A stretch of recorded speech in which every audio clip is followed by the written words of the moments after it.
இன்னைக்கு வந்துட்டு நடிச்ச ஹீரோக்கு கொடுக்குற இம்பார்ட்டன்ஸை விட படிச்ச ஐபிஎஸ்க்கு இம்பார்ட்டன்ஸ் அதிகமாக இருக்கும்னு எப்படி எடுத்துக்க முடியும்? இப்போ அண்ணாமலையும் விஜயும் ஒன்று சேர்ந்து ஒரே பார்ட்டியில் நின்னா எப்படி இருக்கும்? தமிழ்நாட்டுக்கு எவ்வளோ நல்லது. ஒரு நடிப்பு ஐபிஎஸும் நிஜமான ஐபிஎஸும் சேர்ந்தா எப்படி இருக்கும்? பிரமாதமாக இருக்கும். ஓ, எப்படி சொல்கிறீங்க? இப்போ உலகத்திலே வந்து மிகப்பெரிய கட்சியாக பார்க்கக்கூடிய பிஜேபியில் இருந்த ஒருத்தர் டிவிகேவோட இணைஞ்சு செயல்படுவார் அப்படின்னா நம்ம இமேஜின் பண்ண முடியுமா என்ன? நீங்கள் நேராக போய் ஒரு சீட்டில் உட்காந்து ஒரு விஷயத்தை கற்றுக்கிறதுக்கும் அதுக்கு முன்னாடியே அதை பற்றி விஷயத்தை தெரிஞ்சுட்டு நீ போகிறதுக்கும் எவ்வளோ டிஃப்ரென்ஸ் இருக்கு இல்லைங்களா? அதை தான் கொண்டு வர மக்கள் மாறணும். மக்கள் எது நல்லது, எது கெட்டது, எது வேணும், எது வேண்டான்றது தீர்மானிக்கிறது மக்கள். சமஸ்கிருதத்தில் ஒரு பழமொழி, எதா ராஜா ததா பிரஜா அப்படின்னு. நீங்கள் தமிழ்நாடு மக்கள் வந்து மாறணும், மாற்றம் வேணும்னு நினைக்கிறீங்க. உங்களுக்கு அந்த மாற்றம் எப்போ வந்துச்சு, ஏன் வந்துச்சு? மாறுவோம், மாற்றுவோம். டன். டிஎம் பார்வையாளர்களுக்கு வணக்கம். இன்னைக்கு நம்ம நிகழ்ச்சியில் investment advisor mister Rajmohan Krishnan அவங்க வந்திருக்காங்க. சார் வணக்கம். வணக்கம்மா. உங்களை 2-3 சேனல் இப்போ நான் பார்த்தேன். அதுக்கப்புறம் தான் வந்துட்டு கேட்க தோணுச்சு, யார் இவர் ஃபீல்டுக்கு புதுசாக இருக்கிற மாதிரி இருக்கு, புது முகமாக தெரிகிறாரு, தமிழ் வேறு கொஞ்சம் வித்தியாசமாக பேசுகிறாரேன்னு சொல்லிட்டு நான் என்கொயர் பண்ணிட்டு அதுக்கப்புறம் உங்களை எப்படியோ கேட்சப் பண்ணியாச்சு. ஸோ ஃபர்ஸ்ட் ஆஃப் ஆல் எதுக்கு சார் புதுசாக இப்போ நிறைய பேர் வரீங்க, அதுவும் நிறைய அண்ணாமலை சார் பற்றி பேசுறீங்க, உங்களை பற்றி நீங்களே சொல்லுங்களேன். எனக்கு என்னன்னு தெரியல, ஏன்னா எவ்வளோ பேர் புதுசாக வந்தாங்கன்னு தெரியல. நான் புதுசு தான், கண்டிப்பாக நான் புதுசாக தான் வந்திருக்கேன். ஓகே. அதாவது பொலிட்டிக்ஸில் ரொம்ப வருஷமாக ஒரு அனுபவம் இருந்தாலும், அதாவது ஒரு பார்வையாளராக, ஒரு என்ன சொல்கிறது, ஒரு கரையோரம் இருந்து ஒரு ஒரு கப்பல் போகிறத பார்க்குற மாதிரி நான் எப்போவுமே வந்து பார்வையாளராக இருந்து பார்த்தவன் தான் பொலிட்டிக்ஸை, அதாவது அரசியலை. அப்படி பார்க்குறச்ச இது ஒரு புது அனுபவமாக இருக்குது. நான் வந்து மக்கள் முன்னாடி என்னுடைய கருத்துக்களை வந்து பகிரணும் அப்படின்னு நினச்சேன். அதனால அது ஒரு நடுநிலை ஆளாக, நியூட்ரல் பர்சன், அதாவது இந்த பக்கமும் இல்லை அந்த பக்கமும் இல்லை, யாரையும் சாராமல் தமிழ்நாட்டிற்கு என்ன நல்லது அப்படின்றத பற்றி எடுத்துரைக்கிறதுக்கு யாராவது வேணும். ஏன்னா நான் பார்த்ததில் வச்சு நீங்கள் பார்த்தீங்கன்னா எல்லா சேனல் அது இது பார்த்தாலும் எல்லாருமே பயஸ்டாக தான் இருக்காங்க. அதாவது யாரோ ஒருத்தரை சார்ந்து பண்ணுறாங்க, அது தெரியுது. அதாவது வெளியில் நடுநிலை அப்படின்லாம் சொன்னால் கூட அது நடுநிலையே இல்லை, அதாவது கொஞ்சம் பயஸ்டாக இருக்காங்க. அந்த மாதிரி இருக்கக்கூடாது அப்படின்றது என்னுடைய எண்ணம். அதுக்கு தான் நான் வந்து இந்த ஊருக்கு இறங்கினேன். அப்படி இருக்கும்பொழுது இப்போ நீங்க வந்து ஒரு இன்வெஸ்ட்மெண்ட் மேனேஜரா இருக்கீங்க, நிறைய விஷயங்கள் பண்ணிட்டு இருக்கீங்க, நிறைய பேருக்கு அட்வைஸ் பண்றீங்க. ஓகே. ஆனா ஒரு பொதுவாக பிஸ்னஸ் இருக்கக்கூடியவங்க பாலிடிக்ஸில் வந்து பேசவே மாட்டாங்க, பேச வேணாம், அவாய்ட் பண்ணுவாங்க. அதையும் தாண்டி இந்த ஒரு காலகட்டத்தில் நான் பாலிடிக்ஸ் பேச ரெடி அப்படின்னு நிறைய இடங்களில் நீங்கள் பேச ஆரம்பிச்சிருக்கீங்க. ஸோ அது என்ன காரணம் சார், பின்னாடி என்ன இருக்குது? இல்லை, பாலிட்டிக்ஸ்ன்றது திரு கமல்ஹாசன் சொல்லுவார், பாலிட்டிக்ஸ்ன்றது வந்து எல்லாருமே பொலிட்டிஷியன் தான். அதாவது நீங்கள் வந்து இப்போ போனீங்கன்னா ஒரு எலக்ட்ரிக் பில் கட்ட போனீங்கன்னா அதுலேயும் பாலிட்டிக்ஸ் இருக்குது. இல்லை வந்து நீங்கள் ஒரு ஓட்டு போடுறீங்க, ஆஸ் அ ஓட்டர் நீங்கள் பார்த்தீங்கன்னா என்னுடைய ஓட்டை நான் போய் போடுறேன் அப்படின்னாக்கா அதுவும் பாலிட்டிக்ஸ் தான்.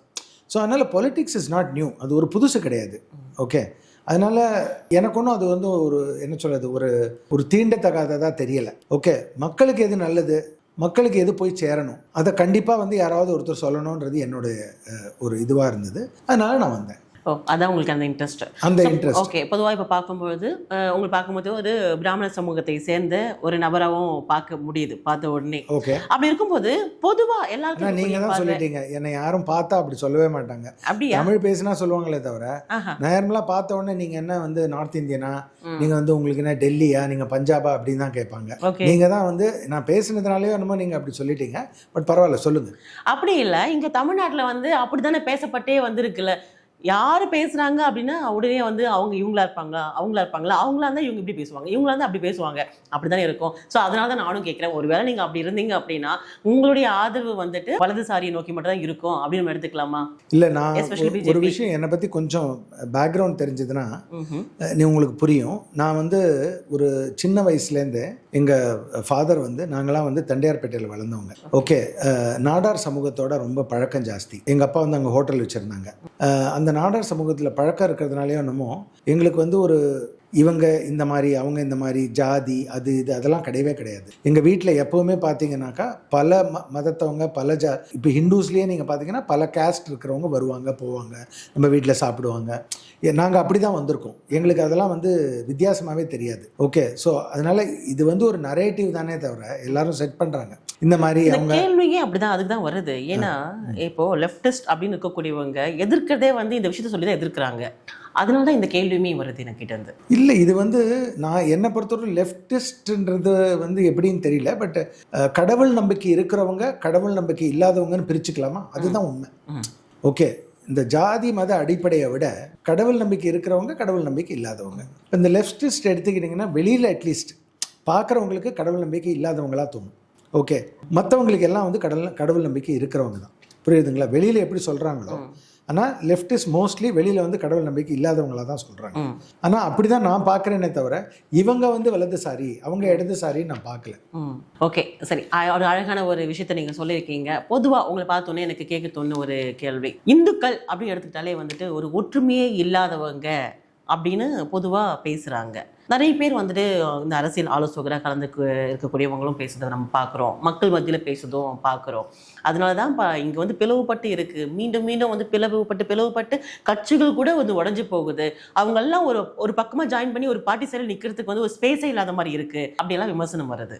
இது உண்மையா? அதாவது இதுக்கு வந்து கொஞ்சம் நீங்கள் பின்னோக்கி பார்க்கணும், பல யுகங்களுக்கு முன்னாடியிலேருந்தே பார்க்கணும். அதாவது இந்து மதம்ன்றது வந்து நீங்கள் பார்த்தீங்கன்னாக்கா எவ்வளோ வருஷங்களுக்கு முன்னாடி, எவ்வளோ கல் தோன்றி மண் தோன்றா காலத்துக்கு முன்னாடியிலேருந்தே இருக்குது.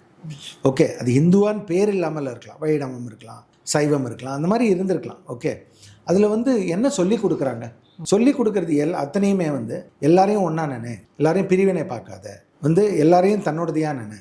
ஓகே, அந்த மாதிரி ஒரு சொல்லி கொடுத்து நமக்கு எல்லாருக்கும் பரந்த மனப்பான்மை தான் இருக்குது. நம்ம எல்லாரையும் அரவணைச்சு போவோம், எல்லாரும் ஒன்றுன்னு நினைக்கிறோம். ஸோ அதனால் வந்து உங்களுக்கு அந்த பிளவுபடுறதுன்றது அதனால தான். நம்ம வந்து நீங்கள் பார்த்தீங்கன்னா முக்கால்வாசி பேர் பார்த்தீங்கன்னா பரவாயில்ல, நம்மளுக்கு வந்து இன்னும் இதில் வந்து கிறிஸ்துவரோ ஒரு இஸ்லாமியரோ அந்த மாதிரி பிரித்து நம்ம பார்க்கறது இல்லை. ஆனால் அவங்களதுல பார்த்தீங்கன்னாக்கா அந்த மாதிரி கிடையாது. அவங்களுடைய டீச்சிங்ஸ் வேறு, அவங்களுக்கு கற்றுத்தந்த விதம் வேறு, நம்மளுக்கு கற்றுத்தந்த விதம் வேறு. நம்மளுக்கு எல்லாமே சமத்துவத்தை தான் கற்றுத்தந்திருக்கு. அதனால தான் பெரிய இடத்துல பார்க்குற மாதிரி ஒரு தாட்டே கிடையாது. ஆமாம், அந்த மாதிரி தான் இருக்குது. ஓகே, இது ஈஸியாக ஒரு அண்டர்ஸ்டாண்ட் பண்ணிக்கலாம், இதுதான் விஷயம் அப்படின்னு சொல்லிட்டு. அதனால தான் அப்படி இருக்கு உங்களுக்கு. Okay, fine sir. இப்போ வந்துட்டு பாலிடிக்ஸ் அப்படி எடுத்துக்கும்போது தமிழ்நாடு பாலிடிக்ஸ் பேசுறதுக்கு முன்னாடி கொஞ்சம் நேஷனல் பாலிடிக்ஸை பேசிடலாம். கண்டிப்பாக. இப்போ காக்ரோச் பார்ட்டி சமீபத்தில் வந்து மிகப்பெரிய அளவில் வந்துட்டு போராட்டம் பண்ணினாங்க. கல்வி அமைச்சரை வந்துட்டு எப்படி ராஜினாமா பண்ணணும்னு சொன்னாங்க, அதே மாதிரி மத்திய அரசு ஏற்றுக்கிட்டு ராஜினாமா. இப்போ வந்து அமித்ஷா அவர்களும் வந்து ராஜினாமா பண்ணணும் அப்படின்னு சொல்கிறாங்க இல்லையா? இது எந்த கோணத்தில், இது எப்படி எந்த ட்ராக்ல போகிற மாதிரி தெரியுது உங்களுக்கு? அதாவதுங்க, இந்த ராஜினாமான்றதே முதல்ல நான் ஒத்துக்கலை. ஏன்னா ராஜினாமா பண்ணதுனால என்ன கிடைக்குது? எல்லா ப்ராப்ளத்துக்கும் சொல்யூஷன் வந்துருங்களா? கண்டிப்பாக சொல்யூஷன் கிடையாது. பட் ஏன் அந்த இன்டென்ஷன், ஏன் ராஜினாமான்னு போய் நிற்கிறாங்க இல்லையா இன்னைக்கு இருக்கக்கூடிய யங்ஸ்டர்ஸ்? அதாவது நீ இதை பண்ணினா எனக்கு வெற்றின்னு நினைக்கிறாங்க. அது வந்து ஒரு க்ரௌட் மென்டாலிட்டி. எல்லாம் ஒரு 10 பேர் ஒரு கும்பலாக இருக்கும்போது எதை வெற்றின்னு நினைக்கும் போது இவனை எப்படியாவது நம்ம ராஜினாமா பண்ண வச்சுட்டா நமக்கு இந்த ஒரு போராட்டத்தில் வெற்றி அப்படின்ற எண்ணத்தில் தான் அந்த மாதிரி பண்ணுறாங்க. புரியுதுங்களா உங்களுக்கு? எப்படி வெற்றியை கொண்டாடுவீங்க? ஏதாச்சும் ஒரு டிமாண்ட் வச்சு அந்த டிமாண்டில் நம்ம வந்து ஜெயிக்கணும். அதை வந்து இதை ஒரு டிமாண்டாக வச்சு இது நடந்த உடனே நான் வெற்றி அப்படின்னு சொல்கிறாங்க. ஆனால் இப்போ அடுத்தது வந்து அமித்ஷாஜி அவர்களை வந்து ரிசைன் பண்ண சொல்கிறாங்க. எனக்கு பொறுத்தும் கொஞ்சம் கூட அறிவீனமாக தான் நான் பார்க்குறேன் இது. ஓகே, ஏன்னா யார் வேணால் என்ன வேணால் சொல்லலாம் வெளியில் நின்று. ஆனால் நான் சொல்லுவேன், முதல்ல மெயின் ஸ்ட்ரீம் பொலிட்டிக்ஸ்க்கு வாங்க, அரசியலுக்கு வாங்க. புரியுதுங்களா? தேர்தலை சந்திங்க. புரியுதுங்களா உங்களுக்கு? அந்த தேர்தலை சந்திச்சு என்ன பண்ணுங்க? ஜெயிக்கிறீங்களா தோக்குறீங்களா? நீங்க ஜெயிச்சிங்கன்னா அவங்களுக்கு ஒரு பொறுப்பு கொடுப்பாங்க, அந்த பொறுப்புக்கு வாங்க. நீங்க என்ன பண்றீங்கன்னு அப்ப பார்ப்போம். இப்போ வெளியில இருந்து கிரிட்டிசைஸ் பண்றது, இப்போ ஒரு கிரிக்கெட் மைதானம் இருக்குங்க, அவன் சரியா இல்லை இவன் சரியா இல்லைன்னு சொல்லலாம். உங்ககிட்ட பேட்டை கொடுத்து நீ போய் ஆடுன்னா அப்பதான் தெரியும் நம்மளுக்கு எவ்வளவு கஷ்டம் இருக்குன்னு சொல்லிட்டு. அந்த மாதிரி தான் இது. வெளியில இருந்து இவனை ரிசைன் பண்ணு அவனை ரிசைன் பண்ணு சொல்றது ஒன்றும் ரொம்ப எளிமை. ஆனா அதை வந்து போய் பண்றது இருக்கு பாருங்க. ஒரு இந்தியாவை மாதிரி ஒரு நம்மளை மாதிரி ஒரு தேசத்தை மேனேஜ் பண்றதுன்றது சாதாரண விஷயம் கிடையாது. பல விஷயங்கள், பல ஜாதிகள், பல மதங்கள், பல மொழிகள். ஓகே, நீங்க பாத்தீங்கன்னா இப்ப தமிழ்நாடு பாத்தீங்கன்னா ஒரு 50 கிலோமீட்டர் தள்ளி போனாக்கா வேற ஒரு பாஷை வரும். தமிழ் தான், ஆனா தமிழை வேற மாதிரி பேசுவாங்க. கோயம்புத்தூர் தமிழ் தனி, திருச்சி தமிழ் தனி, திருநெல்வேலி தனி. அதனால ஒவ்வொருத்தருக்கும் ஒவ்வொரு கல்ச்சர் விதவிதமா தான் இருக்கு. அது மேனேஜ் பண்றது ஒரு ஈஸி கிடையாது. வெளியில இருந்து யார் வேணா என்ன வேணா பேசலாம், இவனை ரிசைன் பண்ணலாம் அவனை ரிசைன். இது வந்து நான் பொதுப்படையா சொல்றேன். இது வந்து நான் அமித்ஷாஜியவோ இல்லை தர்மேந்திர பிரதான் பற்றியே சொல்ல. நாளைக்கு வந்து இதே வந்து ஒரு சிஎம்ஐ சொல்லலாம், நம்ம சிஎம்ஐ சொல்லலாம், நம்ம ஏதாவது ஒரு மினிஸ்டரை சொல்லலாம். ஈஸியாக சொல்லிட முடியும். இருந்து பண்ணி பார்த்தா தான் அதனுடைய கஷ்டம் தெரியும்னு சொல்கிறேன். ஸோ இப்படி இந்த மாதிரி ஒரு நேஷனல் லெவலில் பார்க்கும்போது இந்த மாதிரி ப்ராப்ளம் எல்லாம் ஃபேஸ் பண்ணி இருக்கக்கூடிய ரூலிங் பார்ட்டி பிஜேபி சென்ட்ரலில் சொல்கிறேன், அவங்க அப்படி இப்போ தமிழ்நாட்டு பக்கம் நம்ம எடுத்து பார்ப்போம். எந்த அளவுக்கு தமிழ்நாட்டில் பிஜேபி வந்துட்டு இருக்குது நீங்கள் நினைக்கிறீங்க? இப்போ இல்லை இப்போ வந்து நீங்கள் இந்த தேர்தல், அதாவது 2026 2026 தேர்தலுக்கு அப்புறம் நீங்கள் பார்த்தீங்கன்னா பிஜேபின்றத வந்து ஒரு பார்ட்டி இருக்கான்னு யோசிக்க வைக்குது. ஏன்னா அவங்க வந்து அதாவது சொல்லிட்டீங்க சார் சிம்பிளா, இல்லை இருக்கிற மாதிரி தெரியலைங்க. பிகாஸ் ஏதோ ஒரு போராட்டம், ஏதோ ஒரு பண்ணுறாங்க, ஏதோ பேசுகிறாங்க, அந்த மாதிரி தெரியல. அதாவது இது எப்படின்னாக்கா ஆங்காங்கே பண்ணி பிரயோஜனம் இல்லை, மக்களுக்கு போய் சேரணும் இல்லையா. என்ன நான் வந்து ஒரு பொதுமக்கள் தானே, எனக்கு சேரலை அப்படிங்கிறேன், அவ்வளோதான். இப்போ நான் எப்படி புரிஞ்சுக்குது அப்படி சொல்லும் பொழுது, அப்போ அண்ணாமலை அவர்கள் இருக்கும்போது சேர்ந்தது இப்போ சேரலன்னு சொல்ல வரீங்களா? இல்லை, அண்ணாமலை இருந்த போனாக்கா அவர் பீக்கில் இருந்தப்போ கண்டிப்பாக அவர் வந்து மக்களுக்கு போய் சேர்ந்தது எல்லாமே, புரியுதுங்களா? அதுக்கப்புறம் வந்து அது சேரலைன்றதும் பொது அபிப்பிராயம், என்னுடைய அபிப்பிராயமே கிடையாது. நீங்கள் வந்து ஒரு பல பேரை கேட்டிங்கனாக்கா எல்லாருமே சொல்லுவாங்க அந்த அளவுக்கு போய் சேரலை அப்படின்னு. ஓகே, பட் அதே சமயத்தில் இப்போ வீத லீடர் சொல்லிட்டு அண்ணாமலை அவர்கள் ஏற்கனவே அது ஆரம்பிக்கப்பட்ட ஒரு அமைப்பாக இருந்தாலும் பட் இந்த மெம்பர்ஷிப் கெயின் பண்ணக்கூடிய விஷயங்கள் எல்லாமே வந்துட்டு இப்போதான் ஆரம்பிச்சிருக்காரு இல்லையா? அது வந்து அப்போ அவர் பக்கம் நிறைய வந்து சேர்றாங்க அப்படின்னு எடுத்துக்கலாமா? இந்த இடத்துல ஆதரவு எல்லாம் அங்கே போயிருக்கு கம்ப்ளீட்டாக அப்படி எடுத்துக்கலாமா? இல்லை, ஆதரவு போயிருக்கா அப்படின்னு நீங்கள் கேட்டிங்கனாக்கா ஓரளவுக்கு ஆதரவு போயிருக்கு கண்டிப்பாக. ஆனால் இங்கேருந்து தான் போயிருக்கா அங்கேருந்து தான் போயிருக்கான்னு சொல்ல முடியாது. அவருக்குன்னு ஒரு ஆதரவு வட்டம் இருந்தது, புரியுதுங்களா? அண்ணாமலை அப்படின்றவருக்காக பிடிச்சு அவரை லைக் பண்ணுறவங்க நிறைய பேர் இருந்தாங்க. அந்த ஆதரவு வட்டம் அவர்கிட்ட போயிருக்கு, அதை தான் சொல்லுவேன். தென் இந்த ஒரு சின்ன விஷயம் எடுத்து நம்ம பேசலாமா? இப்போ சமீபத்தில் பார்க்கும் பொழுது கலாம் அவர்களுடைய அந்த ஈவெண்ட்டுக்கு போகிறாரு, அங்கே சொல்கிறாங்க உடனே வந்துட்டு ஒயிட் கிளாத்தை எடுத்துட்டு நெத்தியில் வந்து கட்டுறாரு. அண்ணாமலை அவர்கள் ஏற்கனவே பார்க்கும்போது பல முறை பேசும்பொழுது நான் வந்து எந்த ஒரு அடையாளத்தோடு இருக்கிறனோ அதே அடையாளத்தோடு இருப்பேன்ற மாதிரி தான் வெளியில் போயிருக்காரு. அவர் பொட்டு வச்சிருப்பாரு, அதே மாதிரி தான் இருந்தார், எதுக்காகவும் வந்துட்டு தலையில் எடுத்து போடலை. பட் இப்போ வெளியே வந்ததுக்கப்புறம் இப்படி பண்ணும் பொழுது அப்போ எது ரியாலிட்டின்ற ஒரு குழப்பம் வந்துட்டு மக்கள் மனசில் இருக்கும் இல்லையா? அது இல்லைங்க. ஏன்னா நான் சொல்கிறேன் கேளுங்க. இப்போ சப்போஸ் வந்து கிறிஸ்தவர் வீட்டுக்கு நீங்கள் போனீங்கன்னா அவங்க செருப்பு போட்டு வீட்டுக்குள்ளே போவாங்க. நீங்கள் பார்த்துருக்கீங்களா தெரியாது, எல்லோரும் செருப்பை வெளியில் வச்சு போட மாட்டாங்க. அதே மாதிரி நார்த் இந்தியாவில் போனீங்கன்னாக்கா வட மாநிலங்கள்லாம் போனீங்கன்னா உங்கள் செருப்பெல்லாம் வீட்டுக்கு போட்டு போவாங்க, ஷூ போட்டு போவாங்க. ஆனால் நம்ம இடத்துல அந்த மாதிரி பண்ண மாட்டோம் இல்லையா? ஆமாம். அது பர்டிகுலராக தமிழ்நாட்டு இந்துக்கள் பந்தியில் செருப்பை வெளியில் வச்சுட்டு தான் வருவோம் நம்ம. ஓகே, அந்த மாதிரி ஒரு பழக்கம் இருக்குது. ஒவ்வொருத்தருக்கும் ஒரு பழக்கங்கள் இருக்குது. ஓகே, நம்ம கோயிலுக்கு போகும்போது ஒரு சில கோயிலில் பார்த்தீங்கன்னாக்கா மேலாடை அணிய மாட்டாங்க ஜென்ஸ். ஓகே, அந்த மாதிரி போகிறாங்க. சில இடங்களில் பார்த்தீங்கன்னாக்கா நீங்கள் சல்வார் தான் போட்டு வரணும். இது மாதிரி இஸ்லாமியர்களுக்கு ஒரு பழக்க வழக்கம் இருக்குது. ஓகே, அந்த இடத்துக்கு நீங்கள் அவங்கள உங்கள் வீட்டுக்கு வர சொல்லணும். அந்த இடத்துக்கு நம்ம போயிருக்கோம். அந்த இடத்துக்கு நம்ம போயிருக்கோம். அதுவும் எங்கே போயிருக்கோம்? ஒரு கல்லறைக்கு போயிருக்கோம். அதாவது அவங்களோட என்ன சொல்கிறது, அந்த ஒரு டூம்பு மாதிரி ஏதோ ஒரு இடத்துக்கு போயிருக்கோம். அப்போ அதுக்கு மதிப்பு கொடுக்கணுமா வேணாமா? அதை தான் அவர் கொடுத்தாரு, வேற ஒன்றும் கிடையாது. அவர் விபூதி வச்சிருந்தாருன்றதை நீங்கள் கவனிச்சிங்களான்னு தெரியல. கவனிச்சேன், வச்சிருக்காரு இல்லையா? வச்சிருந்தார். அது இருக்கு. நம்ம தமிழ்நாட்டில் பல அரசியல்வாதிகளை நம்ம பார்த்துருக்கோம், விபூதி வாங்கி அழிச்சிட்டு கூட போயிருக்காங்க இல்லையா? நம்ம பார்த்துருக்கோம் நிறைய. கண்டிப்பா. ஆனால் அவர் பண்ணலை. அவர் விபூதி வச்சாரு, அவங்களுக்கு அங்கே ரெஸ்பெக்ட் கொடுத்தாரு. அந்த மதிப்பு எங்கே கொடுக்கணுமோ அங்கே கொடுத்தாரு. அது நம்மளுடைய பெருந்தன்மையை காட்டுதுன்னு நான் சொல்கிறேன். அந்த பண்பு, அந்த பண்பு அது ரொம்ப. ஆமாம். ஓகே, வீத லீடர்ஸ் ஆரம்பித்தார். வெளியே வந்ததுக்கப்புறம் அவருடைய விஷயங்கள் தனியாக ஒரு முடிவு எடுக்கிறது, அதே மாதிரி அவருடைய ரியாலிட்டி என்ன அப்படின்னு நல்லாவே பார்க்க முடியுது. மக்களும் விரும்புகிறாங்க, பார்க்குறோம். இன்னொரு பக்கம் பார்க்கும் பொழுது ஒவ்வொரு மாதமும் என்ன ஒரு தினமும் அந்த தினத்துக்கு ஏற்ற மாதிரி கொண்டாடலாம், ஒரு அவேர்னஸ் மக்கள் மத்தியில் கொண்டு போய் சேர்க்கலாம் சொல்கிறாங்க. லாஸ்ட்டாக பார்க்கும்போது ட்ரக்கு மரத்தனெல்லாம் கொண்டு போயிட்டாங்க. அதுக்கப்புறம் இன்னொரு பக்கம் பார்க்கும்போது இப்போ என்வரன்மெண்ட், ஸோ இந்த விஷயங்கள் நோக்கி போயிட்டு இருக்காரு. இதெல்லாம் பார்க்குறாங்களா? ஃபர்ஸ்ட் மக்கள் கூர்ந்து கவனிக்கிறாங்களா? இதெல்லாம் ஒரு விஷயமா, என்ன ஓடிட்டா மாறிடுவோமா? இந்த பக்கம் அவேர்னஸ் கிரியேட் பண்ணிட்டா சும்மா நீங்கள் அங்கங்கே பேசிட்டா மாறிடுவோமா? அப்படி தானே இருக்கும். இப்போல்லாம் அதுக்கெல்லாம் காது கொடுத்தோ இல்லை அந்த அளவுக்கு அட்ராக்டிவாக இருக்குது நீங்கள் ஃபீல் பண்ணுறீங்களா? இல்லை, கண்டிப்பாக இருக்கும். ஏன்னு சொல்கிறேன் கேளுங்க. இப்போ நம்ம எல்னினோ எஃபெக்ட் உங்களுக்கு கேள்விப்பட்டிருக்கேன், எல்னினோ. ஓகே, இப்போ நீங்கள் பார்த்தீங்கனாலே அதனால இப்போ மழை கூட வரலன்ற மாதிரி ஒரு விஷயங்கள். அதே தான். அது எதனால் அந்த மாதிரி எல்னினோ எஃபெக்ட் வருதுன்னா என்வாயர்மெண்டல் பிரச்சனை தான். மரத்தை வெட்டுறோம், ஏசி நிறையா இருக்குது, பெரிய பெரிய ஏசி டப்ஸு போடுறோம், நம்ம பெரிய யூனிட்ஸ் போடுறோம். எங்கே பார்த்தாலும் டீசல் பெட்ரோல் வெஹிக்கிள்ஸு. ஓகே, அதெல்லாம் வெளியில் போயிட்டுருக்கு. ஸோ இதெல்லாம் வரும்போது உங்களுக்கு என்ன ஆகுதுன்னா, மரமாகப்பட்டது எவ்வளோ மரம் நடுறீங்களோ, அப்துல் கலாம் ஐயாவும் அதை தானே சொன்னார், நம்ம சின்ன கலைவாணர் விவேக்கும் அதை தான் சொன்னார், மரம் நடணும்ன்ட்டு. இது ஒரு புதுசாக சொல்லலை, ஆனால் யாராவது ஒருத்தர் எடுத்து செய்யணும் இல்லையா? அதை செய்கிறது நல்லது தானே. இப்போ ட்ரக் இருக்குது, அவர் என்ன சொன்னார், அண்ணாமலை என்ன சொன்னார், ட்ரக் இருக்குது, நீங்கள் கவர்மெண்ட்டே நீ தான் பண்ணணும் சொல்கிறத விட நம்ம பொதுமக்கள்லாம் எடுத்து கையில் எடுத்து அதை டிமாண்டை நம்ம குறைக்கணும். அவங்க சப்ளையை குறைப்பாங்க, அவங்க போய் அரெஸ்ட் பண்ணுவாங்க, அது பண்ணுவாங்க. நம்ம டிமாண்டை குறைக்கணும். யாராவது அப்படி பண்ணால் தான் பெட்டர் அப்படின்னு சொன்னாங்க. ஒரு வெள்ளை அறிக்கையை வெளியிட்டார் ட்ரக்ஸுக்கு வேண்டி. அதெல்லாம் நல்லது தான். எப்படி பொதுமக்களுக்கு நம்ம நல்லது பண்ண முடியும்? இதெல்லாம் பண்ணி தான் நல்லது பண்ண முடியும். பண்ண முடியும் சார். இப்போ நீங்க வந்து உங்களுடைய அனுபவத்துக்கு இந்த மாதிரி விஷயத்துக்கு இம்பார்ட்டன்ஸ் கொடுத்து பார்க்குறீங்க. ஆனால் இன்னைக்கு இருக்கக்கூடிய யங்ஸ்டர்ஸ் எல்லாம் இந்த மாதிரி விஷயங்களுக்கு இம்பார்ட்டன்ஸ் கொடுக்குறாங்களா அப்படின்னு கேள்விக்குறியா இருக்கு இல்லையா? இல்லை, கண்டிப்பாக நீங்கள் பார்த்தீங்கன்னா இப்போ இருக்கிற யங்ஸ்டர்ஸ் பார்த்தீங்கன்னாக்கா அவங்களுக்கு நல்ல, அதாவது என்வாயர்மெண்ட், சுற்றுச்சூழல், அதை பற்றி நல்ல அவேர்னஸ் இருக்குது, நல்லா தெரிஞ்சு வச்சுருக்காங்க. அதை பற்றி நிறைய பேர் வேலையும் பண்ணுறாங்க. ஓகே, நிறைய என்ஜிஓஸ் வேலை பண்ணுறாங்க. இப்போ படிச்சுட்டு வரவங்கலாம் வேலை பண்ணுறாங்க. புரியுதுங்களா உங்களுக்கு? ஸோ அதனால் கண்டிப்பாக அவங்களுக்கு தெரியும். அவங்களுக்கு தெரியும். இதை வந்து அது மாத்திரம் இல்லை, நம்ம தெரியப்படுத்த வேண்டியது நம்ம வேலை. தெரியுமா அப்படின்னு கேட்கறத விட அதை எப்படி நம்ம போய் தெரியப்படுத்துறது? ஒன்றுமே இல்லை சார். நீங்கள் இதெல்லாம் சொல்கிறீங்களா, ஓகே தான், கேட்க நல்லா தான் இருக்குது. ஆனால் இங்கே தமிழ்நாட்டை பொறுத்த வரைக்கும் ஒரு சினிமாவால் சாதிக்க முடிஞ்ச ஒரு விஷயம், ஒரு ஐபிஎஸ்ஸாக இருந்து பாலிடிக்ஸ் வந்து அவரால் சாதிக்க முடியுமா?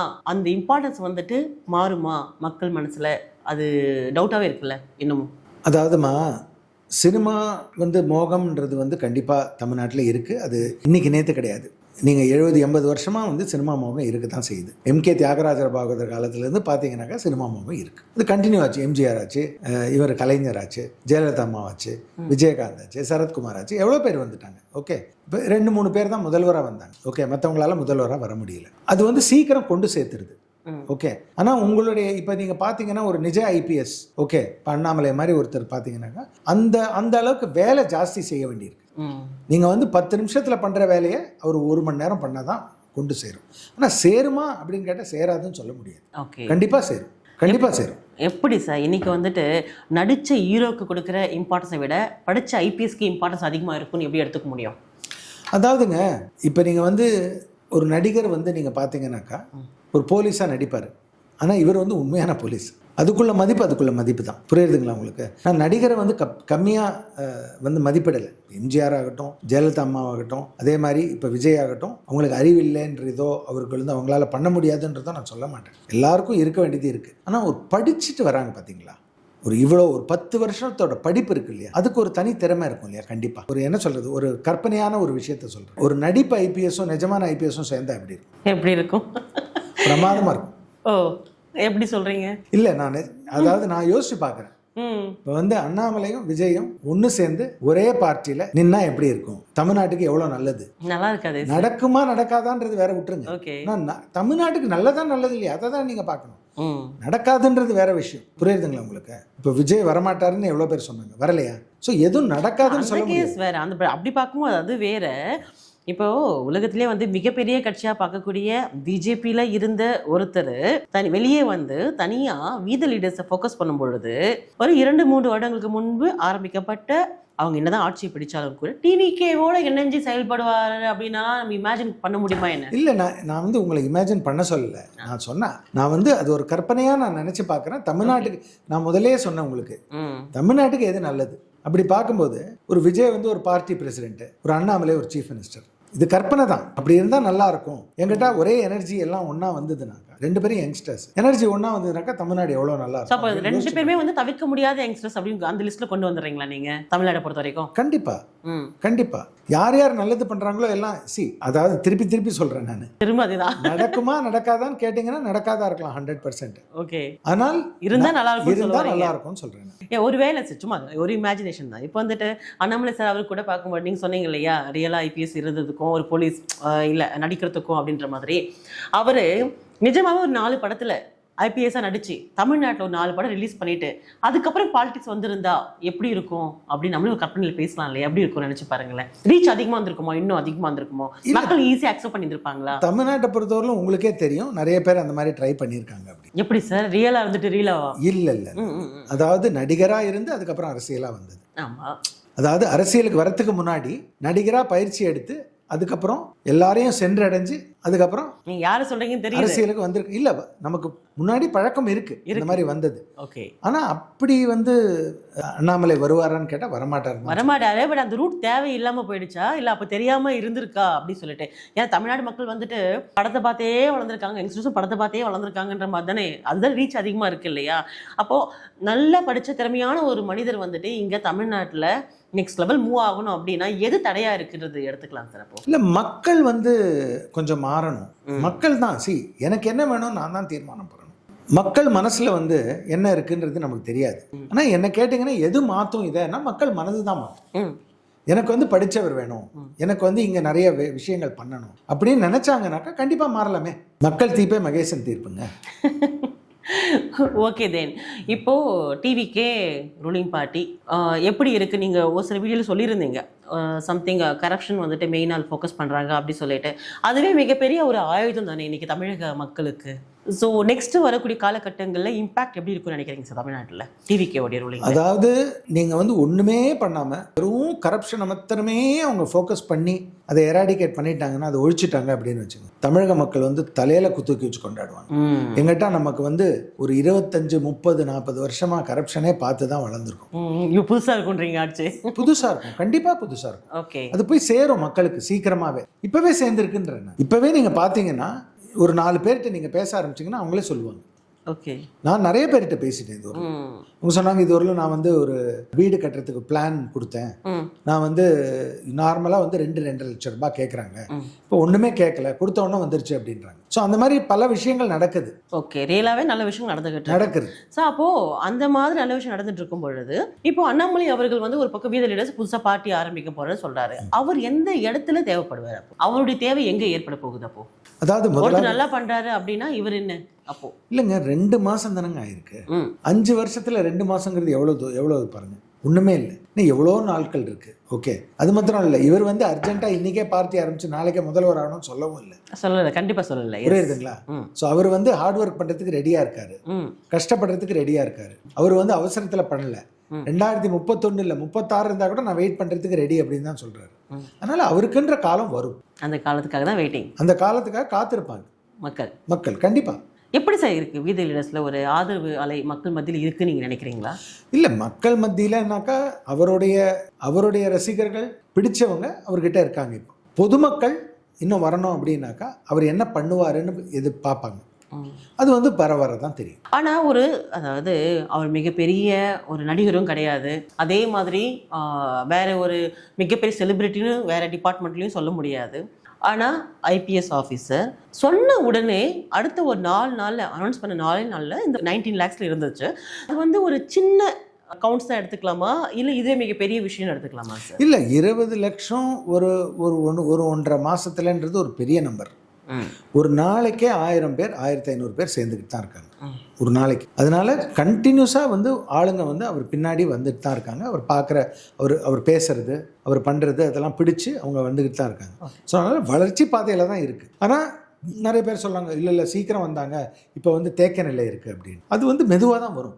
மக்களும் வந்து பார்ப்பாங்க இவங்க என்ன பண்ணுறாங்க, எந்த அளவுக்கு வந்து மக்களுக்கு பண்ணுறாங்க, ஏதாவது ஒரு இம்பேக்ட் க்ரியேட் பண்ணுறாங்களா கிரவுண்டில், அதை பார்த்துக்கிட்டு தான் இருப்பாங்க. அதை பார்க்க மக்கள் வருவாங்க கண்டிப்பாக. ஸோ நீங்கள் பார்த்தீங்கன்னாக்கா இப்போது மெம்பர்ஸு வந்து ஓட்டுக்கள், அதாவது யார் வந்து உறுப்பினர்களாக சேர்றாங்களோ கேல்குலேஷன் எடுத்துக்கிட்டிங்கன்னா ஒரு கணக்கு பார்த்தீங்கன்னா நார்மலாக பார்த்தீங்கன்னா ஒரு 2-3 மடங்கு மெம்பர்ஸுக்கு இன்ட்டு 3 மடங்கு ஓட்டாக கன்வெர்ட் ஆகிறதுக்கு சான்ஸ் இருக்குது. பிகாஸ் இப்போல்லாம் என்ன சொல்கிறாங்கன்னா 2ன்னு சொல்கிறாங்க, 1.5ன்னு சொல்கிறாங்க, 3ன்னு சொல்கிறாங்க. முன்னாடியெல்லாம் இப்போ வந்து ஒரு மெம்பர் இருந்ததுனாக்கா அவர் 3 பேரை வந்து ஓட்டாக கன்வெர்ட் பண்ணலாம் அப்படின்றாங்க. அப்படி நீங்கள் மினிமமாக ரொம்ப கம்மியாக வச்சா கூட 50 லட்சம் ஓட்டுகள் இருக்கு அவருக்கு இன்னைக்கு. அது 1.5 மாசத்துல அது ஒரு பெரிய சாதனையாக தெரியலையா உங்களுக்கு? கண்டிப்பாக சாதனை தான். பட் இந்த ஆங்கிளில் எத்தனை பேர் பார்ப்பாங்கன்னு தெரியாது. அதுதாங்க உண்மை. இது வந்து நான் சொல்கிறது இல்லை, இது வந்து பொதுப்படையாக வந்து ஒரு தேர்தல் வல்லுநர்களெல்லாம் நீங்கள் கேட்டிங்கனாக்கா மெம்பர்ஸ் இன்டூ 2, 3 அப்படி தான் கணக்கு பண்ணுறாங்க அவங்க வந்து ஓட்டுக்களை. அப்படி கணக்கு பண்ணீங்கன்னாக்கா நீங்கள் தேர்தல் வல்லுநரெல்லாம் தூக்கி வரமா வைங்க சார். என்னென்னமோ சொல்லியிருந்தாங்க, அது மாதிரி நடக்கல. அதனால் நீங்கள் சொல்லுங்கள். இல்லை, பட் அப்படி தானே இருக்குது. நீங்கள் வந்து நீங்கள் பார்த்தீங்கன்னா இப்போ பிஜேபிக்கு வந்து மெம்பர்ஸ் நீங்கள் பார்த்தீங்கன்னா அந்த ஓட்டு எவ்வளோ வருது அப்படின்னு பார்த்தீங்கன்னா 3 மடங்கு. எல்லாருக்குமே அப்படி தான், பிஜேபியாக இருக்கட்டும், காங்கிரஸாக இருக்கட்டும், டிவிகேயாக இருக்கட்டும், எல்லாருக்கும் எவ்வளோ மெம்பர்ஸ் இருக்காங்களோ அதுக்கு 2 to 3 டைம்ஸ் தான் ஓட்டாக வருது. அப்போது நீங்கள் 20 லட்சம் அப்படின்னீங்கன்னா மினிமம் நீங்கள் பார்த்தீங்கன்னா ஒரு 50 லட்சம் ஓட்டு இருக்குது. ஓகே, இன்னைக்கு ஓகே. தென் இப்போ அண்ணாமலை அவர்கள் வந்துட்டு நாளைக்கு ஓகே இந்த ஒரு அட்மினிஸ்ட்ரேஷன் அப்படி எடுத்துக்கும் பொழுது அவருடைய பார்ட் சின்ஸ் அவர் ஐபிஎஸ் ஆஃபீஸராக இருந்ததால சொல்கிறேன், ஈவன் ஐபிஎஸ்ஸாக இருக்கும் பொழுது நிறைய வந்துட்டு பொலிட்டிக்கல் பர்சனாலிட்டி கூட ட்ராவல் பண்ணியிருக்காரு. அவர் பார்ட்டியில் கூட கொஞ்சம் ஒர்க் பண்ணியிருந்திருக்காரு, இன்டர்ன் பண்ணியிருக்காரு. அதே சொல்லியிருப்பார் அந்த டைம்லலாம் வந்துட்டு படித்து முடித்த உடனே. அப்போது அந்த அனுபவமும் அந்த ஐபிஎஸ் அனுபவமும் சேர்ந்து அதுக்கப்புறம் பிஜேபியில் பிரசிடெண்டாக இருந்துட்டாரு. இந்த அனுபவங்கள் எல்லாம் சேர்ந்து தமிழ்நாட்டுக்கு எந்த இடத்துல அவருக்கு மிகப்பெரிய ஒரு பவர்ஃபுல்லாக மாறும் சார்? எந்த மாதிரி மாற்றத்தை தமிழ்நாட்டு மக்கள் கொண்டு வரதுக்கான ஒரு ஆப்பர்ச்சுனிட்டி அவர் கிடைக்கும்? அதாவதுங்க, நீங்கள் வந்து காமராஜர் அதுக்கப்புறம் எனக்கு தெரிஞ்ச அண்ணாமலை ஒருத்தர் தான் அந்த லெவலுக்கு வருவார்னு எனக்கு தோணுது. கொஞ்சம் எக்ஸ்பிளைன் பண்ண முடியுமா? அதாவது ஒரு மிகைப்படுத்தப்படாத ஒரு அரசியல்வாதி. இப்போ வந்து கல்ட் பொலிட்டிக்ஸ் வேண்டாம் சொன்னாங்க இல்லையா? ஆனால் நீங்கள் அவரோட ஆக்டிவிட்டீஸ் நீங்கள் பார்த்தீங்கன்னா கூட கல்ட் பொலிட்டிக்ஸ் வேண்டான்றதை அவர் வந்து நடைமுறைப்படுத்துகிறாரு. பேச்சால் இல்லை, நடைமுறைப்படுத்துகிறார். இப்போ ஒரு மீட்டிங் அப்படின்னாக்கா பேசிட்டு போய் பின்னாடி உட்காந்துக்கிறார். தன்னையே முன்னிலைப்படுத்துறது இல்லை. அவர் வந்து எல்லாரையும் த லீடர்னு எதனால் வச்சார் பாருங்கள். எல்லாரும் தலைவர்கள், எல்லாருக்கும் அந்த ஆப்பர்ச்சுனிட்டி வேணும், எல்லாரும் சேர்ந்து பண்ணணும்.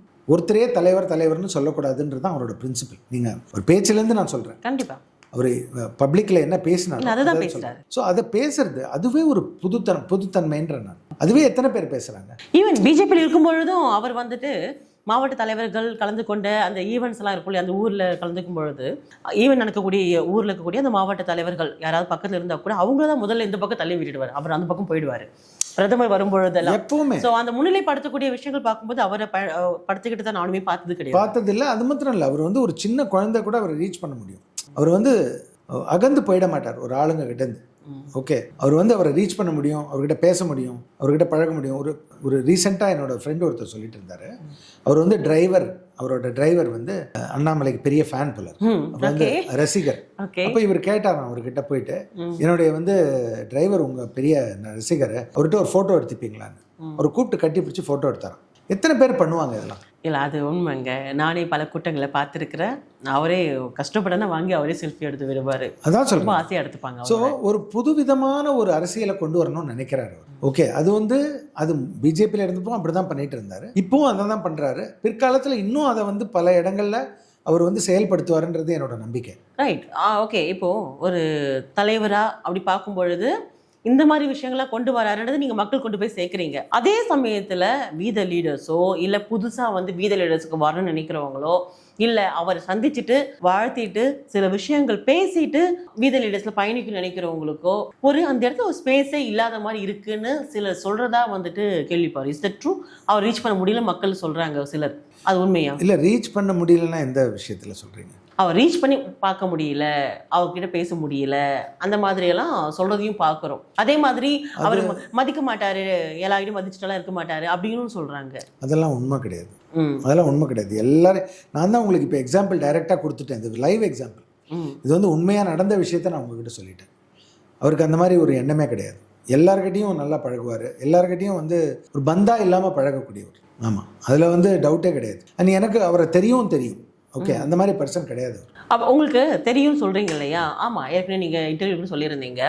அப்படி நீங்கள் ஃபஸ்ட் டைம் அங்கே பார்த்து பேசும்பொழுது ஃபீல் பண்ண விஷயத்துக்கும் இன்னைக்கு ஒரு பெரிய பார்ட்டியில் தலைவராக இருந்து வெளியே வந்ததுக்கப்புறம் வீத லீடர்ஸ் அமைப்பில் ஒரு முக்கிய ரோலில் இருக்கும் பொழுதும் எப்படி பார்க்குறீங்க? இந்த டிஃப்ரென்ஸ் ஏதாவது ஃபீல் பண்ணுறீங்களா? இப்போ ஏதாச்சும் பார்க்கும்போதோ இல்லை அவருடைய நடத்தையில் ஏதாச்சும் பார்க்குறீங்களா? இல்லை, அதாவது ஒரு மனிதனாக நான் வந்து டிஃப்ரென்ஸ் எதுவுமே பார்க்கல. ஆனால் ஒரு தலைவராக டிஃப்ரென்ஸ் பார்க்குறேன். ஏன்னா அவருக்கு முதிர்ச்சி வந்திருக்கு நிறைய. அதாவது என்ன சொல்லுவாங்க, ஒரு வைரம் வந்து அதை கட் பண்ணி தேய்க்கும் போது தான் அது வந்து அந்த பவர் வரும் உங்களுக்கு, வந்து அந்த மின்னும் நிறைய. அது வந்து அந்த அறத்தை போட்டு அப்படியே தேய்ச்சிக்கிட்டே இருப்பாங்க. ஓகே, அந்த மாதிரி அவர் வந்து அந்த புடம் போட்டு இப்போ மெச்சுவர்டாக தான் வந்திருக்காரு. ஆனால் இன்னும் ஆகும். அவருக்கு வந்து 42 ஆகுதா இப்போ? இன்னும் எவ்வளோ நாள் இருக்குது. ஓகே, இன்னும் எவ்வளோ நாள் இருக்குது. ஓகே, ஸோ இப்போ இருக்கக்கூடிய சிஎம்க்கும் இவருக்கும் பார்க்கும்போது 10 இயர்ஸ் டிஃப்ரென்ஸ். அதை தான் சொல்கிறேன். ஓகே, அது 2 5 இயர் டேர்ம்ஸாக பார்த்துங்க நீங்கள். 10 வருஷம் அப்படி இருந்தால் கூட அவர் 52, இன்னும் யங்ஸ்டர் தான். அப்படி நம்ம இப்போ இருக்கிற சிஎம்ஏ யங்ஸ்டர் தானே சொல்கிறோம். அப்போ இன்னொரு 10 வருஷம் பொறுத்தும் அண்ணாமலை யங்ஸ்டர் தானே. 60+ இருந்தால் கூட யங்ஸ்டர் தான் சொல்லிக்கிறோம். எக்ஸாக்ட்லி, இப்போ அப்படி தான் சொல்கிறாங்க. ஆமாம், பட் இருந்தால் கூட நான் சொல்கிறேன் 50 யங்ஸ்டர் தான் சொல்கிறேன். Right sir. ஸோ கடைசி கேள்வியாக ஒன்று கேட்குறேன் உங்ககிட்ட. இந்த ஒரு வருஷம் கோர்ஸ் மாதிரி படிச்சுட்டு அவங்களுக்கு ட்ரைனிங் கொடுத்து வெளியே வந்ததுக்கப்புறம் இந்த எலெக்ஷன் அவங்க ஃபேஸ் பண்ணுவாங்க, அப்படிதான் நம்ம கொண்டு போக போகிறோம் அப்படின்ற மாதிரி அண்ணாமலை அவர்கள் சொல்கிறாரு இல்லையா வீத லீடர்ஸ்ல? அது வந்துட்டு எந்த அளவுக்கு வந்து மக்கள் ஏற்றுப்பாங்கன்னு நீங்கள் நினைக்கிறீங்க? அது பாசிபிள் இருக்கா? இல்லை, என்னன்னா நான் சொல்கிறேன் கேளுங்க, அது ரொம்ப முக்கியம். ஏன் முக்கியம்? அதாவது ஒன்றுமே தெரியாமல் போய் ஒரு சேரில் உட்கார்றத விட ஒரு ஒரு அப்ரெண்டிஸ் இப்போ நீங்கள் பார்த்தீங்கன்னாக்கா தொழில்முறை கல்வி இருக்கா இல்லையா? ஒரு காலேஜில் வந்து என்ன பண்ணுறாங்க, புக்கை எடுத்து படிக்காத, ஆனால் அது சைட் பை சைடு நீங்கள் வந்து அதை படித்து திறன் பயிற்சின்னு சொல்கிறாங்க இல்லையா? அதுதானே இது. நீங்கள் நேராக போய் ஒரு சீட்டில் உட்காந்து ஒரு விஷயத்தை கற்றுக்கிறதுக்கும் அதுக்கு முன்னாடியே அதை பற்றி விஷயத்தை தெரிஞ்சுட்டு நீ போகிறதுக்கும் எவ்வளோ டிஃப்ரென்ஸ் இருக்குது இல்லைங்களா? கண்டிப்பாக அந்த டிஃப்ரென்ஸ் அதை தான் கொண்டு வர்றாரு அவர். நீ ஒரு பஞ்சாயத்து தலைவரா இல்லை ஒரு பஞ்சாயத்தில் ஒரு வார்டு மெம்பராக நீ போனோன்னா உனக்கு என்ன பண்ணணும், எவ்வளோ உனக்கு பணம் வருது, எப்படி செலவழிக்கணும், இதெல்லாம் சொல்லித்தர வேண்டாமா? இது சொல்லித்தராமல் எப்படி நீங்கள் படிப்பீங்க? அதை தான் அவர் கொண்டு வர்றாரு. அதை தான் அந்த அப்துல் கலாம் அந்த ஒரு பயிற்சி மையத்தில் அவர் சொல்லித்தரங்கிறார். அவருக்குன்னு சொல்லலை, அவர் யார் வந்து சேர்றாங்களோ சேரட்டும்ன்றாரு. எந்த பார்ட்டி வந்து சேர்ந்தாலும் வீதி லீடர்ஸ்னு அவர் சொல்லவே இல்லை. ஓகே, யார் வந்து சேர்ந்தாலும் நான் சொல்லித்தரேன் அப்படிங்கிறார். அப்போ 1 இயர் வந்து அவங்க கூடவே அதே ஊரில் ட்ராவல் பண்ணி அங்கேயே ஸ்டே பண்ணிட்டு படிக்கணும், ஒரு காலேஜ் படிக்கிற மாதிரி. கோர்ஸ் பற்றி எப்படின்னு தெரியல எனக்கு, பட் ஆனால் படிக்கிறதுக்கு ஒரு ஆப்பர்ச்சுனிட்டி இருக்கு. அதில் நிறைய பேர் வந்து சொல்லிக் கொடுக்க போகிறாங்க, எக்ஸ்பீரியன்ஸ் இந்த மாதிரி விஷயங்கள்லாம் வந்து சொல்லிக் கொடுக்க போகிறாங்க. அது நல்லது தானுங்களே. அதாவது ஒன்றுமே தெரியல கூட பரவாயில்ல அப்படின்றவங்களையும் டிவிகேக்காக ஆட்சியில் அமர்த்தியிருக்கிறாங்க தமிழக மக்கள். அது ஏன்னா அவங்களுக்காக அமர்த்தலை, விஜயன்ற ஒரு பேருக்காக அமர்த்தியிருக்காங்க. அவங்க தனியாக நின்று இருந்தா ஜெயிச்சிருப்பாங்களா? ஜெயிச்சிருக்க மாட்டாங்க, கிடையாது. அவ்வளோதானே, அவருக்காக ஜெயிச்சிருக்காங்க. ஆனால் அதே இப்போ விஜய் டீம்லேயே நீங்கள் பார்த்தீங்கன்னா இப்போ இந்த இன்ஸ்டியூட்டில் போய் 1 வருஷம் படிச்சிருந்தாங்கன்னா அவங்க நேராக வரும்போதே வந்து ட்ரெயின்டாக வருவாங்க இல்லையா? அதுதான் டிஃப்ரென்ஸ். ஸோ அந்த வகையில் வந்துட்டு மிகப்பெரிய மாற்றத்தை கொண்டு வரும்ன்றீங்க வீதி லீடர்ஸ்? கண்டிப்பாக கொண்டு வருவாங்க. ஓகே, கண்டிப்பாக கொண்டு வருவாங்க. ஓகே, அப்போ ட்ரெயின் பண்ணுறவங்களுக்கும் ஒரு கேப்பபிள் இருக்கும், ட்ரைனிங் எடுக்கிறவங்களுக்கும் ஒரு கேப்பபிள் இருக்கும். ஆமாம். ஆனால் மக்கள் வந்து அதை புதுசாக பார்ப்பாங்களா? மக்கள் வந்துட்டு ஒரு ஆதரவு தெரிவிப்பாங்கன்னு நினைக்கிறீங்களா? அதுதான் நான் முன்னாடியே சொல்லிட்டேங்க, மக்கள் மாறணும். மக்கள் எது நல்லது எது கெட்டது எது வேணும் எது வேண்டான்றதை தீர்மானிக்கிறது மக்கள் தான். நீங்கள் எதா சொல்லுவாங்க, அது ஒரு சமஸ்கிருதத்தில் ஒரு பழமொழி இருக்கு, எதா ராஜா ததா பிரஜா அப்படின்வாங்க. அந்த மாதிரி மன்னர் எப்படியோ அப்படிதான் மக்கள் அப்படின்னு. புரியுதுங்களா? அதனால மக்கள் வந்து அதே மாதிரி தான், மக்கள் யாரை தேர்ந்தெடுத்துக்கிறாங்களோ அவர் தான் மன்னர். மக்கள் புரியணும், மக்கள் புரிதல் வர வர வர வர வர அது இம்ப்ரூவ் ஆகுங்க. ஸோ நீங்கள் அந்த பிலீவ் அப்படியே எடுத்துக்கணும். நல்லதே நினைப்போமே, எப்பவுமே ஒரு சந்தேக கண்ணோட பார்க்கறத விட மக்கள் புரிஞ்சுப்பாங்க, நல்லதுன்னு நினைப்போமே நம்ம. நீங்கள் வந்துட்டு கர்நாடகாவில் பெங்களூரில் இருக்கீங்க, புரியுதுங்க. தமிழ்நாட்டில் பாலிடிக்ஸில் வந்துட்டு அவ்வளோ இன்ட்ரெஸ்ட் காமிச்சிருக்கீங்க. இப்போ அது என் சொந்த ஊருங்க, இது என் மண்ணு இல்லைங்களா? எங்கே இருந்தா என்ன, நான் யூஎஸில் போய் உட்காந்தா கூட தமிழ்நாடு தான் எனக்கு இல்லையா? அதுதானே தாய் நாடு தாய் மண்ணுலாம் சொல்கிறோம் நம்ம. அதுக்கப்புறம் என்ன? ஓகே, அப்போ இவ்வளோ நாள் இங்கே வந்துட்டு ராஜ்மோகன் கிருஷ்ணன் வந்துட்டு எங்கே போனார் அப்படின்னு ஒரு கேள்வி இருக்குல்ல? இல்லை, இங்கே வந்து தான் போயிட்டு இருந்தார், ஆனால் இந்த மாதிரி உட்காந்து பேசலை. இப்போ ஒரு ஆப்பர்ச்சுனிட்டி வந்திருக்கு, இப்போ வந்து உட்காந்து பேசணும்னு தோணுது இல்லையா? ஏதோ ஒரு மாற்றம், நீங்கள் தமிழ்நாடு மக்கள் வந்து மாறணும், மாற்றம் வேணும்னு நினைக்கிறீங்க. உங்களுக்கு அந்த மாற்றம் எப்போ வந்துச்சு, ஏன் வந்துச்சு? மாறுவோம் மாற்றுவோம். டன், புரிஞ்சிருக்கும்னு நினைக்கிறேன். ஸோ மாறுவோம் மாற்றுவோம் நீங்கள் சொல்லும் போதே தெரிஞ்சது சார். பல கருத்துக்களை நீங்கள் சொல்லியிருக்கீங்க, பார்க்கக்கூடிய மக்களுக்கு கண்டிப்பாக வந்துட்டு ஒரு கிளியர் ஐடியா கிடச்சிருக்கும். So really great. நிறைய விஷயங்கள் தொடர்ந்து நம்ம பேசலாம். சந்தோஷம். நன்றி. நன்றிம்மா, தேங்க்யூ.